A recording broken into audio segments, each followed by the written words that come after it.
Bonsoir à tous, bienvenue sur Monaco Info pour une nouvelle édition. Voici les titres de votre journal. Rétablir la confiance et raviver la solidarité, c'est le thème de la 78e Assemblée Générale des Nations Unies qui a officiellement été lancée mardi à New York. Le sommet sur les objectifs de développement durable s'est lui refermé au même moment. Nous évoquerons ces deux événements dans quelques instants. Le gouvernement princier a tenu sa conférence de presse de rentrée ce mercredi. Nous reviendrons sur les grands thèmes qui ont été abordés. Pierre Dartout sera également notre invité en plateau. Stage de préparation du 15 de France, meeting d'athlétisme Hercules EBS, le changement du parquet de la salle Gaston Médecin. Plus que jamais, le stade Louis II joue pleinement son rôle de berceau du sport en principauté. Nous l'évoquerons avec Sylvie Bertrand, directeur de l'enceinte sportive. Dans ce journal aussi, tour d'horizon, des sites qui ouvriront leurs portes à l'occasion de la journée européenne du patrimoine dimanche. Et puis votre traditionnel rendez-vous, ceux qui font Monaco. Ce soir, coup de projecteur sur la distillerie de Monaco. Direction New York pour débuter ce journal où le débat général de la 78e session de l'Assemblée générale des Nations Unies se poursuit. Le prince Albert II doit prendre la parole à la tribune de l'ONU ce mercredi soir, heure de Monaco. Le souverain qui a pris part hier au sommet sur les objectifs du développement durable. Notre correspondante sur place, Alexandra Pani, revient sur ces deux temps forts. À mi-parcours de l'échéance pour la réalisation des objectifs de développement durable, les yeux du monde sont de nouveau rivés sur vous. Au cours du week-end, des jeunes et des groupes de la société civile se sont rendus à l'ONU ou défilés à travers le monde pour réclamer une action urgente. L'heure est venue de prouver que vous êtes à leur écoute. Agir maintenant et agir ensemble, c'est le message qu'a voulu faire passer Antonio Guterres, alors que plusieurs chefs d'État de puissance économique n'ont pas fait le déplacement cette année. Le secrétaire général des Nations Unies a tenu à rappeler dans ses deux discours prononcés en ce début de semaine l'urgence à relever les défis communs et à sommer les États membres à redoubler d'efforts dans un contexte géopolitique en crise. En clôture du sommet des ODD, il a fourni une liste concrète des tâches à accomplir. Non seulement il est urgent de le rappeler, mais je crois surtout qu'il est urgent d'agir. C'est un petit peu la conclusion à laquelle nous sommes arrivés à l'issue de ce sommet sur les ODD, qui était effectivement important puisqu'on est un peu au milieu de l'analyse et de la réflexion et on se rend compte que manifestement on n'y est pas encore. Donc un message à la fois un constat et aussi un message qui tente à redoubler d'efforts et à sensibiliser l'ensemble des États sur la nécessité de se mettre en marche et d'atteindre les objectifs que nous nous sommes fixés en termes d'ODD. Au début du sommet, les États ont adopté une déclaration politique dans laquelle ils décident d'intensifier les efforts pour atteindre les objectifs de développement durable. Le chef de l'ONU les a encouragés mardi à transformer leur soutien à la relance des ODD en investissement réel dans les pays en voie de développement et indiqué vouloir atteindre au moins 500 milliards de dollars par an pour le développement durable. L'humeur ici aux Nations Unies, à la veillée de cette Assemblée générale, était un petit peu au pessimisme sur un ensemble de sujets qui ont du mal à avancer. C'est le cas un petit peu des objectifs de développement durable qui sont loin, malheureusement, on est loin dans plusieurs pays sur la réalisation de ces objectifs à l'horizon 2030. Mais je crois qu'il y a des engagements qui sont venus dans les dernières heures qui sont très très encourageants. Tous nos engagements en matière de santé, d'éducation, d'aide à l'enfance, nous devons être de bons partenaires pour les pays et lorsqu'il faut venir en aide, eh bien la principauté répond toujours présent. Autre grande thématique abordée en ce début de semaine, la réforme des Nations Unies souhaitée par son secrétaire général, la question de l'intelligence artificielle et les dangers qu'elle peut susciter. Et bien entendu, le conflit en Ukraine. Pour la première fois, le président Volodymyr Zelensky est monté à la tribune de l'Assemblée générale. Il a renouvelé son appel à l'aide et a rappelé l'invasion injustifiée de l'Ukraine par la Russie, qui est une violation de la souveraineté de son pays et de l'un des principes fondamentaux de la Charte des Nations Unies. Il s'est exprimé ensuite peu avant le prince souverain dans la salle du Trusteeship pour le sommet des ODD. Le débat général se poursuit, lui, jusqu'à mardi au siège des Nations Unies à New York. Et parallèlement à cette Assemblée générale des Nations Unies, plusieurs événements ont lieu à New York autour des thèmes abordés lors du débat général. Le prince Albert II a par exemple pris part au Earth Shot Prize Innovation Summit à l'Hôtel Plaza. Il était notamment accompagné d'Olivier Venden, le vice-président de la Fondation Prince Albert II de Monaco. Ce rendez-vous créé par le prince William en partenariat avec la Bloomberg Philanthropies récompense des solutions innovantes qui répondent aux défis environnementaux. Plus tôt dans la matinée, le prince souverain s'est rendu à une table ronde conjointement organisée par l'Union internationale pour la conservation de la nature et le Comité international olympique. Son thème, inspirer l'action positive pour la nature d'ici 2030. Alexandra Pani nous en dit plus. Un cadre rassemblant fédérations, ligues, clubs et organisateurs d'événements sportifs a vu le jour en décembre dernier à Montréal pour mettre en place une action transformatrice pour la nature dans la pratique de tous les sports d'ici 2030. Ce cadre est né d'une collaboration entre le CIO, l'UICN et le Programme des Nations Unies pour l'environnement. L'objectif, protéger la nature contre les dommages causés, restaurer les écosystèmes et éduquer les membres de la communauté sportive pour qu'ils agissent en faveur de la protection de la nature. Le prince souverain a pris la parole mardi matin lors de cet événement organisé en plein cœur de Central Park.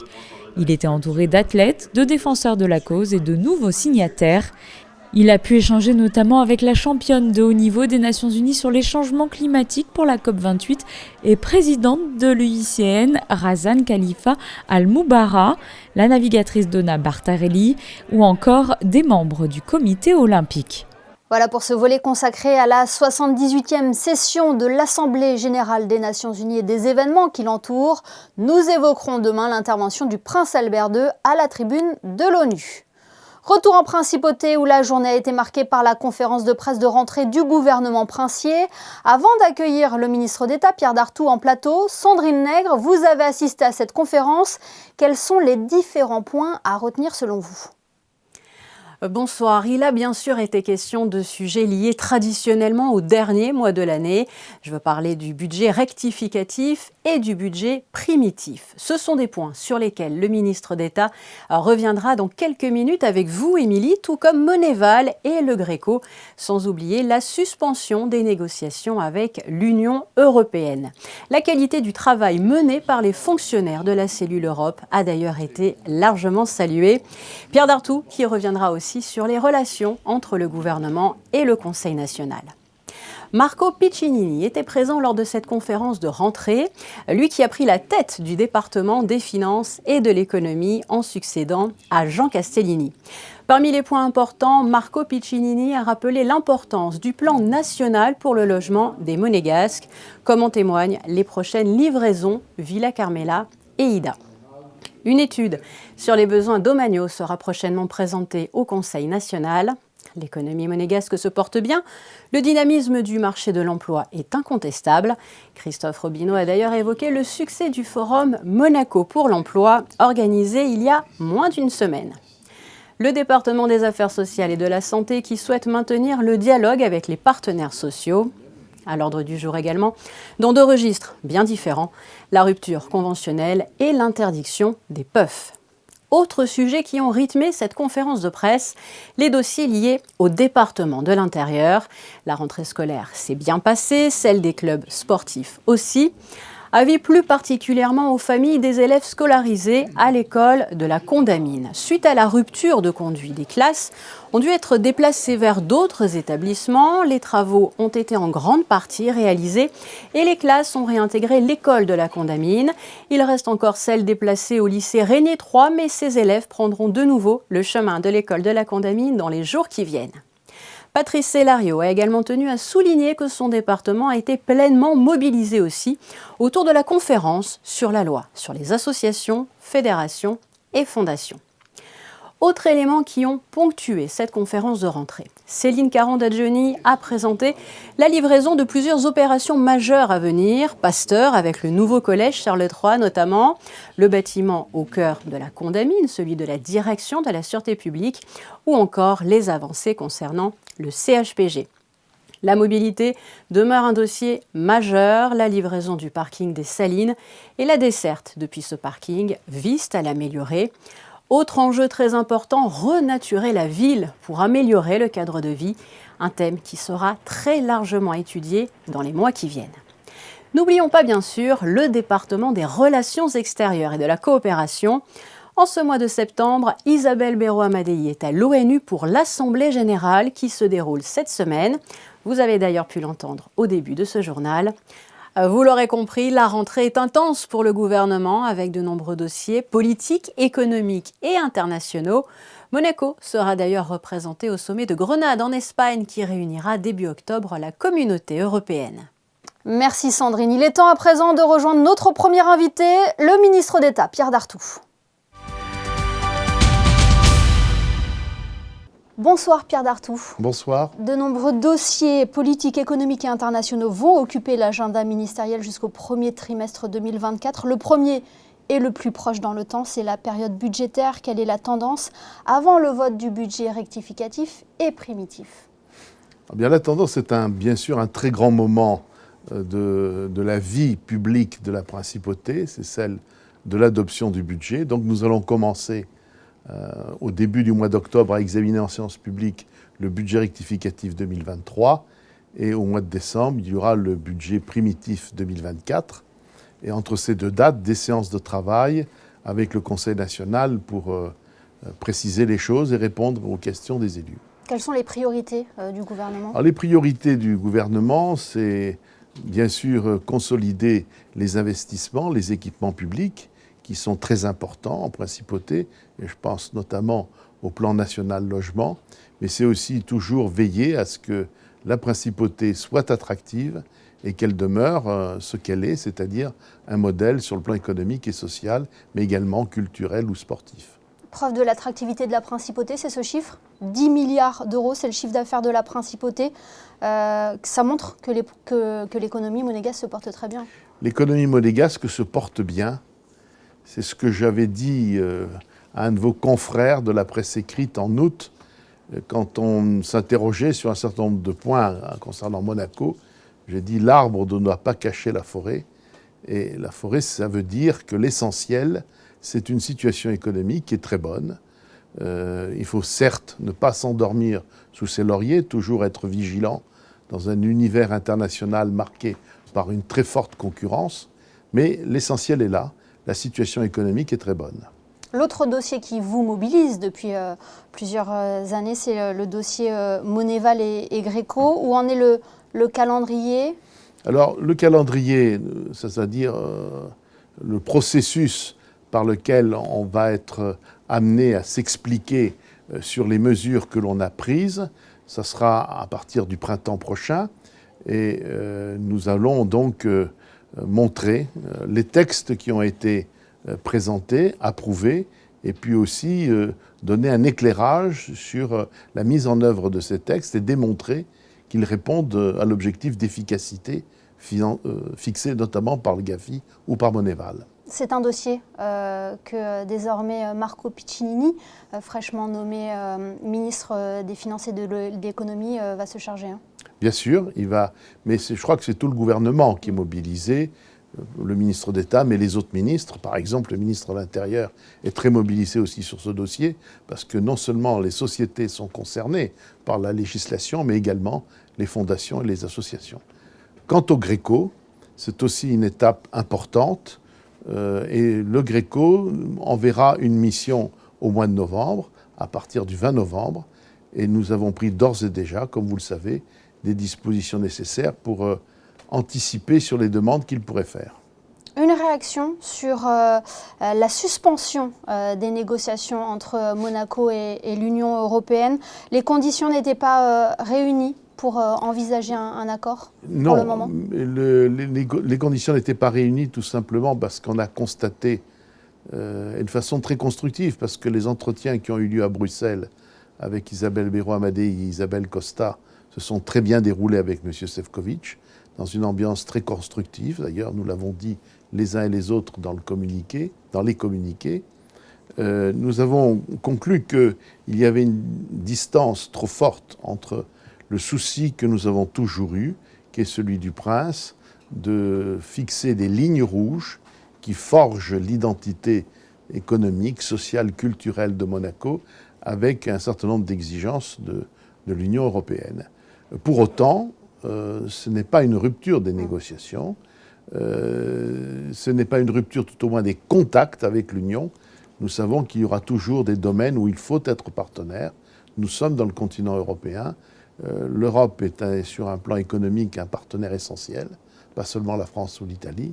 Et donc, avec le temps, il faudra veiller à ce que certaines réflexions puissent nous permettre peut-être d'envisager d'autres formules. Nous parlions tout à l'heure du vote du budget rectificatif et primitif, un travail qui se fait en étroite collaboration avec le Conseil national. Un mot sur vos relations. Le Conseil national, Brigitte Boccon-Pagès, présidente du Conseil national, parle de relations très compliquées. Comment vous qualifieriez ces relations avec le Conseil national ? Les relations ne sont pas toujours simples. Est-ce qu'elles sont compliquées ? Moi, je vais éviter des mots, des adjectifs qui sont trop forts, parce que je ne veux pas alimenter certaines polémiques. C'est vrai qu'il y a des choses que je ne comprends pas, et donc les autres membres du gouvernement aussi. Donc il faut approfondir le dialogue. Et nous sommes prêts à le faire, d'ailleurs nous le démontrons. Certains se sont étonnés qu'on n'avait pas donné de suite à une réunion sur la méthode pour l'élaboration des textes législatifs. Ce n'est pas tout à fait exact, puisque dès le début du mois de septembre, nous avons écrit au Conseil national pour lui proposer ce type de réunion. Et nous sommes prêts aussi à discuter en amont des grandes discussions budgétaires, d'un certain nombre de problèmes d'ordre budgétaire. Donc nous sommes toujours prêts à discuter. Je crois que c'est ça l'essentiel, parce que peut-être les relations sont compliquées, mais elles seront d'autant plus compliquées s'il n'y a pas suffisamment de dialogue et d'écoute. Il faudra avoir un dialogue constructif. Absolument. Merci infiniment, Merci Pierre beaucoup. Dartout, d'avoir été notre invité ce soir sur Monaco. Merci bien. Retour en images à présent sur une relève de la garde un peu particulière ce mercredi avec la présence de l'ensemble musical de la 6e flotte américaine.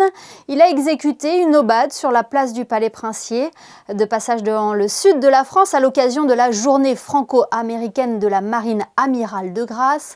La fanfare a souhaité se rendre en principauté pour renforcer les liens indéfectible d'amitié entre Monaco et les États-Unis.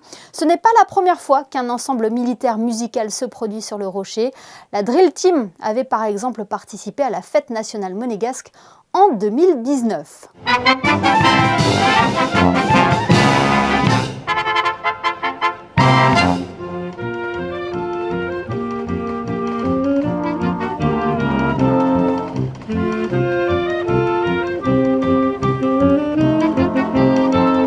Le stage de préparation du 15 de France, le meeting d'athlétisme Herculis EBS, le changement de la pelouse ou du parquet de la salle Gaston-Médecin. Le Stade Louis II aura eu un été sans repos cette saison et s'apprête à vivre une année aussi dense avec la reprise des différents championnats. Bonsoir Sylvie Bertrand. Bonsoir Émilie Rousseau. Et il n'y aura finalement eu que peu de vacances ou de trêve pour le Stade Louis II qui a tourné à plein régime cet été. Oui, le bâtiment est un bâtiment qui ne s'arrête jamais, qui travaille 24 heures sur 24 et 365 jours par an. Et en ce qui me concerne, une seule petite semaine de vacances. Ça a débuté fort avec la réception du 15 de France pour son stage de préparation. J'imagine que cela a été une logistique impressionnante à mettre en place. En effet, ils sont venus chez nous les 2 premières semaines de juillet. Il a fallu préparer tout le plateau sportif, créer une véritable salle de musculation sur la demi-lune côté Rocher, et puis après mettre en place tout le terrain en configuration rugby. Et à peine fini, c'était déjà au tour du meeting Herculis d'investir la piste d'athlétisme. Cela a été compliqué d'enchaîner ces 2 événements ? On est un petit peu rodé maintenant pour enchaîner les manifestations, mais c'est vrai que le meeting Herculis demande toujours beaucoup de préparation en amont. Donc on a dû se coordonner avec la logistique de l'équipe de France pour qu'ils débarrassent et en même temps on commençait à monter pour le meeting.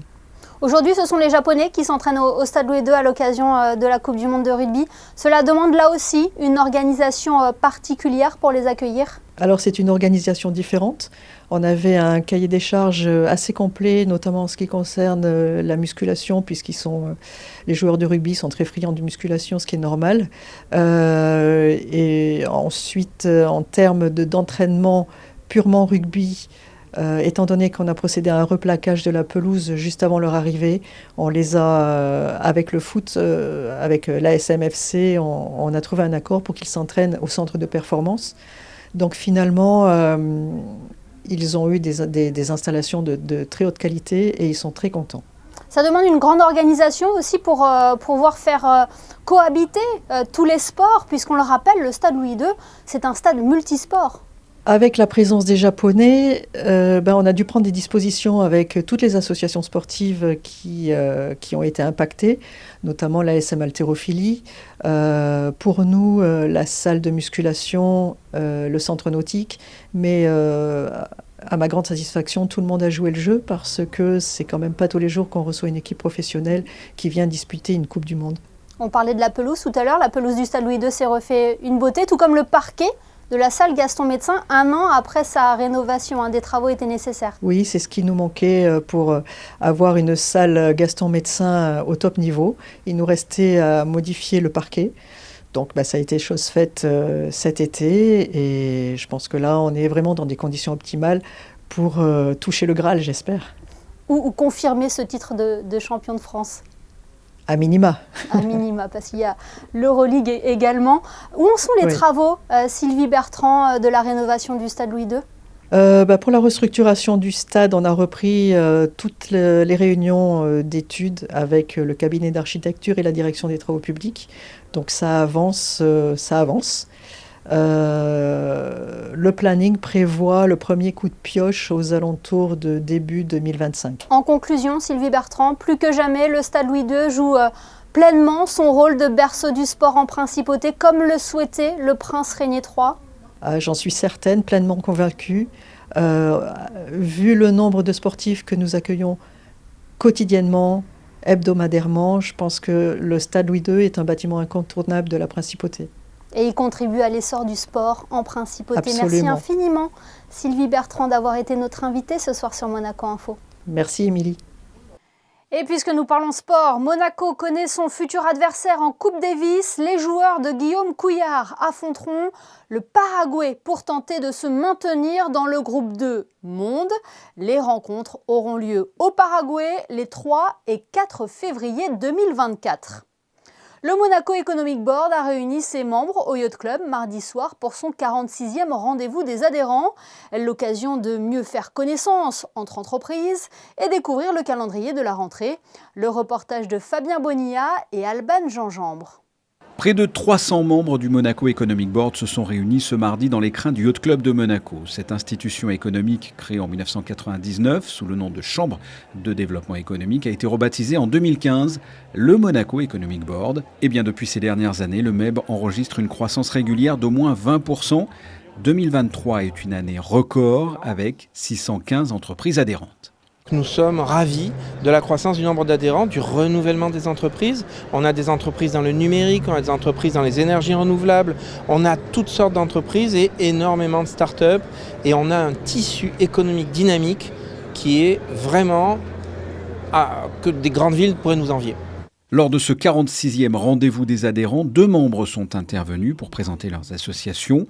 La présidente de l'association des femmes chefs d'entreprise de Monaco et le directeur général de Peace & Sport. Ce soir, nous avons voulu présenter notre association parce que nous regroupons 60 femmes chefs d'entreprise à Monaco et nous développons donc activement l'économie monégasque. Les femmes chefs d'entreprise de Monaco représentent 30% des femmes inscrites au registre du commerce, ce qui est un chiffre non négligeable et en constante augmentation. Donc on voulait aujourd'hui montrer notre place dans le tissu économique monégasque. Le message que je souhaitais faire passer, c'est que les acteurs économiques monégasques ont un rôle très important à jouer dans l'exportation de notre forum à l'international.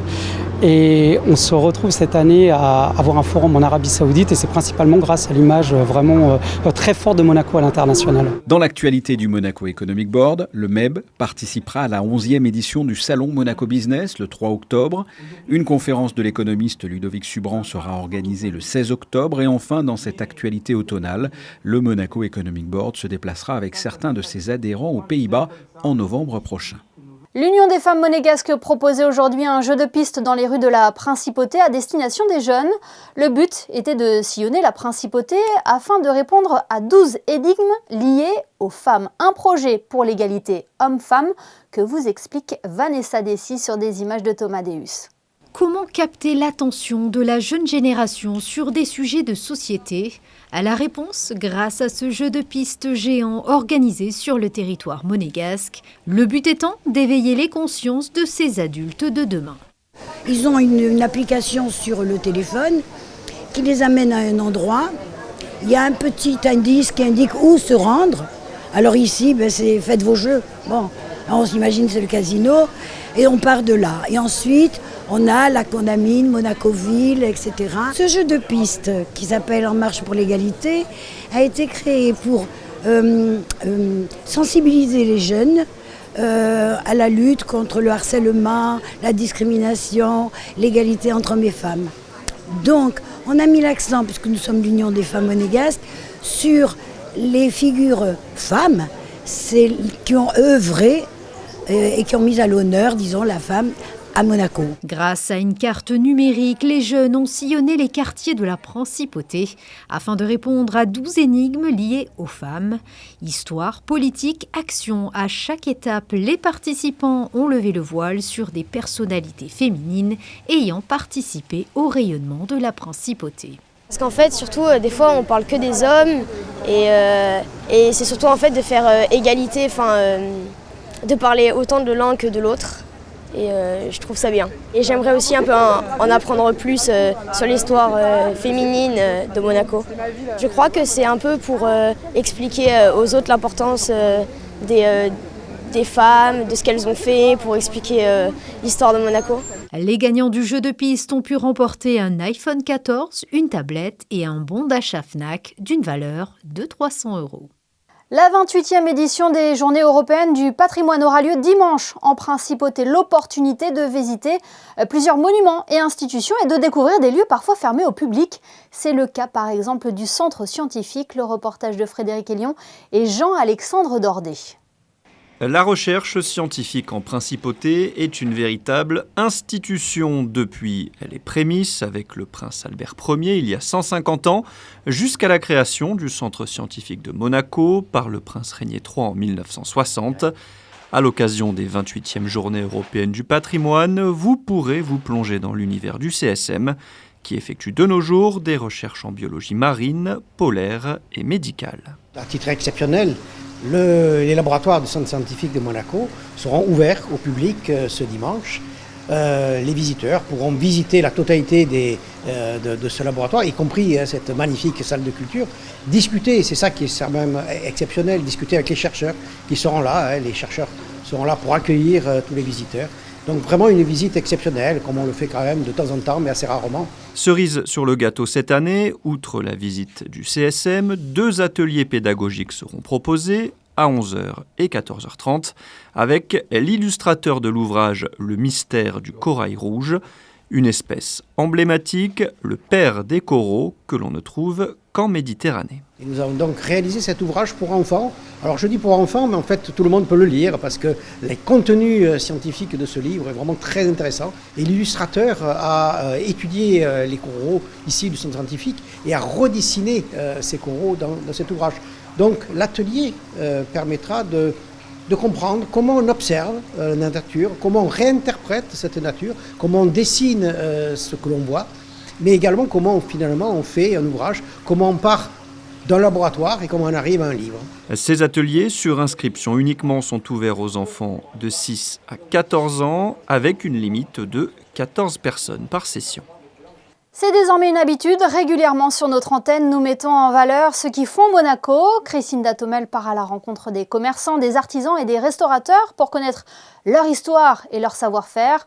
Aujourd'hui, Crisinda, nous vous retrouvons du côté du quartier de la Condamine. Oui, et aujourd'hui, je me trouve dans les locaux flambant neufs de la distillerie de Monaco. Alors, l'enseigne séduit depuis 2017 avec ses liqueurs d'orange amère. Une liqueur produite grâce aux fruits des arbres de la principauté. Alors, comment toute cette belle histoire est née?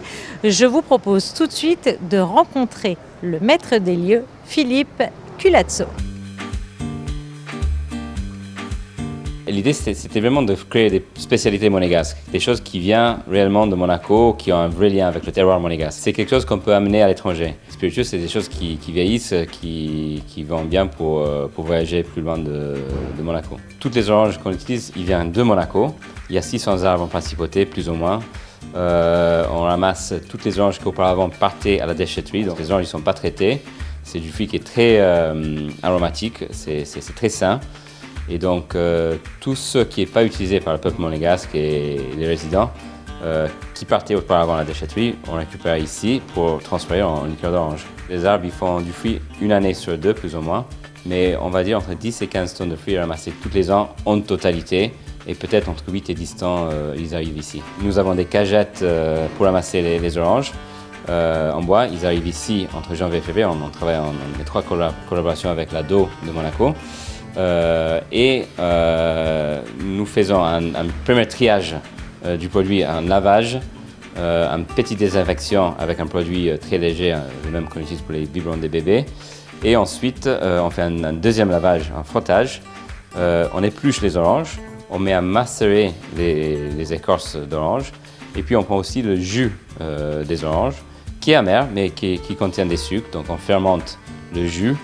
On attend que ça soit complètement transformé les sucres en alcool et ensuite ça passe en alambic ici pour la distillation. C'est vrai que c'est un petit peu comme les cépages, que ça peut changer d'année en année. Des fois on a des oranges plus, on va dire, sèches parce qu'il y a de la sécheresse. Des fois ils sont un peu plus mûrs, un peu moins mûrs. Mais c'est du terroir, donc c'est un petit peu comme un vin qui vient d'un domaine.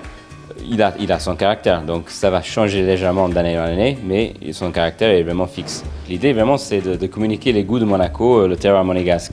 Donc le deuxième liqueur qu'on a fabriqué, c'est un monégasque qui m'a présenté l'arbre national monégasque, c'est le caroubier. Et on a fait un liqueur à la caroube, très intéressant, très insolite. Un fruit un peu difficile à travailler, mais on a torréfié les gousses de caroube et ça donne un goût très riche. Et je dois dire assez unique, on ne trouve pas ça souvent dans le commerce. Et puis également un gin avec les agrumes de Monaco. Et le gin, c'est le produit qui rayonne le plus, peut-être à l'international. C'est un gin fabriqué à partir de 7 agrumes locaux, donc les oranges amères de Monaco, orange douce, citron vert, pamplemousse, cédrat et bergamote, tout sur une base de genièvre bien sûr. Et c'est tous des fruits qui poussent dans un radius de 12 km de Monaco. Donc la plupart, ils viennent vraiment de nos côtés et voilà, jusqu'à 12 km. Et la distillerie de Monaco produit 100 000 bouteilles par an. Alors elle livre bien sûr la principauté de Monaco, mais notre petite liqueur d'orange amère s'exporte également vers la France, l'Italie, le Royaume-Uni, le Canada, l'Australie, l'Irlande, le Japon ou encore Macao. Et ce n'est qu'un début. Et sachez que si vous souhaitez visiter la distillerie, c'est-à-dire ses ateliers, vous pouvez du lundi au vendredi ou alors sur réservation. Et nous retrouverons Crisinda Thomel vendredi pour un nouveau numéro de Ceux qui font Monaco et dans quelques instants pour les prévisions météo. Laure Hatchwell-Baker est de retour à l'espace 22 où elle met à l'honneur la force de la nature et des animaux. Intitulée One Ocean, One Planet, l'exposition rassemble des œuvres hautes en couleurs à découvrir jusqu'au 2 octobre à la galerie de l'espace 22. Place à présent à vos prévisions météo. Bonsoir Crisinda. Une amélioration est-elle prévue pour la journée de jeudi ? Bonsoir Émilie, bonsoir à tous. Eh bien non, malheureusement, jeudi la journée sera pluvieuse. Un temps maussade donc accompagné de températures clémentes pour le moment. Du côté du thermomètre, 19 pour les minimales et 24 pour les maximales. Le soleil se lèvera à 7h14 et se couchera à 19h32. Demain, nous fêterons les Mathieu. Merci Christinda et merci à vous de nous être fidèles chaque soir sur Monaco Info. On referme ce journal en images avec la présence de l'ensemble musical de la 6e flotte américaine ce mercredi midi sur la place du Palais Princier. Un moment unique et qui a dû en surprendre plus d'un. Un moment capturé par notre photographe Manuel Vitali. Demain à 19h, vous avez rendez-vous avec Patricia Navarro pour votre JT. Nous recevrons notamment le chef Alain Ducasse à l'occasion du premier sommet de la gastronomie durable. Belle soirée à tous sur Monaco Info.